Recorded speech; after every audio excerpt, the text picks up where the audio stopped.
जी welcome back नाजरीन। बदस्तूर हमारे साथ मौजूद हैं फौजिया वहाब साहिबा। फौजिया साहिबा, ये फरमाइएगा, मुल्क में हालात जो हैं वो एक आम आदमी भी देख रहा है और आप भी देख रही हैं, मानना ना मानना उससे क़तई नज़र। बेरोज़गारी है, गुर्बत है, टारगेट किलिंग है, बम धमाके हैं, बहुत सारी चीज़ें। लेकिन तमाम बातों के बावजूद हमारे हुक्मरानों की हिस्से मज़ा कमाल की है।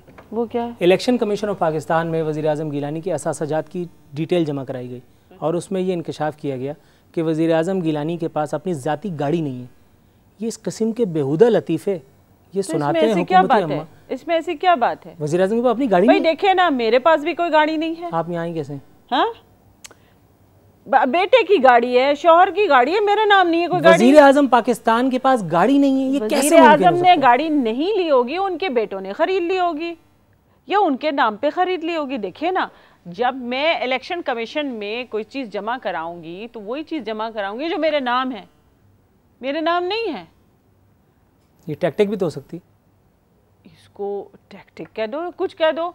मसलन ये है कि तो ये तो सिचुएशन नहीं हुई ना कि गाड़ी नहीं है। गाड़ी हुई लेकिन किसी और के नाम पे हुई। नहीं, क्योंकि वो साइकिल पे तो घूमते नहीं है। कराची में जब आते हैं या कहीं और जाते हैं। साइकिल पे मैं भी नहीं घूमती, साइकिल पे आप भी नहीं घूमते। काश के हम लोग साइकिल पे घूमने वाले होते। जनरल ज़िया घूमे थे लेकिन फर्क कुछ भी नहीं पड़ा। मेरे ख्याल में अगर हम सब साइकिल पे घूमने वाले लोग होते तो हम ज़्यादा सेहतमंद होते, हम ज़्यादा स्मार्ट होते। अब तो सबकी तोंदें निकली हुई हैं, सबकी डबल चिन हुए हुए हैं, सब मोटे हुए हुए हैं इस मुल्क में। एक तरफ कहते हैं हम बड़े गरीब हैं और दूसरी तरफ आप ये हुलिया देख लीजिए, आप ये जुस्सा देख लीजिए लोगों का, इतने मोटे हुए हैं। काश सब साइकिल चलाने वाले बन जाते। लेकिन कितने मज़े की बात है, हमारे सारे हुक्मरान फाका मस्ते बेचारे, उनकी मैंने एक्सरे रिपोर्ट भी देखी है, सब इतने यानी हालत उनकी बुरी है कि आवाम का गम उनको लेके डूब गया। मैडम कुछ तो थोड़ा सा आवाम को भी स्पेस दीजिए ना।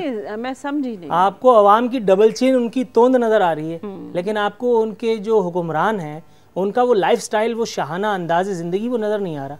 कौन सा एक आम आदमी की औसत तनख्वाह पाकिस्तान में कितनी है? औसतन it is per capita income जिसकी आप कह रहे हैं, दिस इज $1152। और जिस वक्त ये भी मैं आपके लिए अर्ज कर दूं, आप ये बात मैं कहूँगी तो आप हंसेंगे, ये एक आम सी रविश बन गई है। जिस वक्त पाकिस्तान पीपल्स पार्टी ने इख्तिदार संभाला था तो उस वक्त $970 पर कैपिटा इनकम था। इस अरसे में हमने कोई तकरीबन $250 में इजाफा किया। अब आप बात कीजिए, आपने जब हुकूमत संभाली थी तब डॉलर कितने का था और आज डॉलर कितने का है?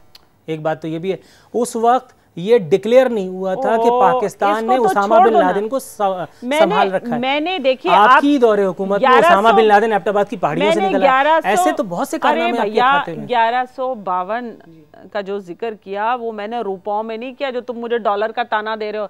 जनरल मुशर्रफ का सामना करना हो तो अमीन फ़हीम, जनरल मुशर्रफ से डील करनी हो तो अमीन फ़हीम, और जब वज़ारत उज़्मा के ताज की बारी आए तो पीछे से कहीं से यूसुफ रज़ा गिलानी साहब तशरीफ ले आते हैं। पीछे से कैसे? वो स्पीकर थे पाकिस्तान पीपल्स पार्टी की लास्ट हुकूमत में, नंबर 1। नंबर 2, वो 5 साल जेल रहे हैं, आपको ये नजर नहीं आ रहा? He was behind the bars for 5 years और मैंने वो वक्त देखा है। हर जेल जाने वाले को अगर ऐवान सदर और ऐवान वज़ीर आज़म में भिजवाने की तैयार है तो खुदारा मेरा नाम भी कहीं चढ़ा दीजिए, पीपल्स पार्टी ताकि मेरा भी कुछ भला हो जाए। पीपल्स पार्टी का कमिटेड आदमी था। देखिए, गिलानी साहब पर बेपनाह प्रेशर था फ्रॉम द एस्टेब्लिशमेंट कि आप जो हैं अपने आप को पीपल्स पार्टी से डिसएसोसिएट कर दें, लेकिन उन्होंने इस प्रेशर को माना नहीं। शाहनवाज भुट्टो का कत्ल, जुल्फ़िकार अली भुट्टो की फांसी, मुर्तज़ा भुट्टो का कत्ल, बेनज़ीर भुट्टो की असैसिनेशन, इन तमाम चीज़ों में एक फ़ैक्टर कॉमन है और वो है PPP का वावेला, महज इसलिए कि अवामी हमदर्दियों को समेट के इक़्तिदार हासिल किया जाए। भुट्टो फैमिली राज करेगी, इसलिए भुट्टो फैमिली ने कुर्बानियाँ दी जो इस मुल्क की अशराफिया के तबके में से किसी ने नहीं दी है। जुल्फ़िकार अली भुट्टो पैर पड़ सकता था ज़ियाउल हक़ के, पड़ जाते, निकल जाते, कहीं रह लेते, नहीं किया ना, उनको फांसी पे चढ़ा दिया गया। मोहतरमा थी, मोहतरमा को क्या ज़रूरत पड़ी थी कि वो जेल जाती? भाई जवान थी, खूबसूरत थी, पढ़ी लिखी थी, कहीं भी उनको यूनाइटेड नेशंस किसी भी बड़ी जगह पे उनको नौकरी मिल सकती थी, कोई मसला तो नहीं था। Instead she fought the general, she alone.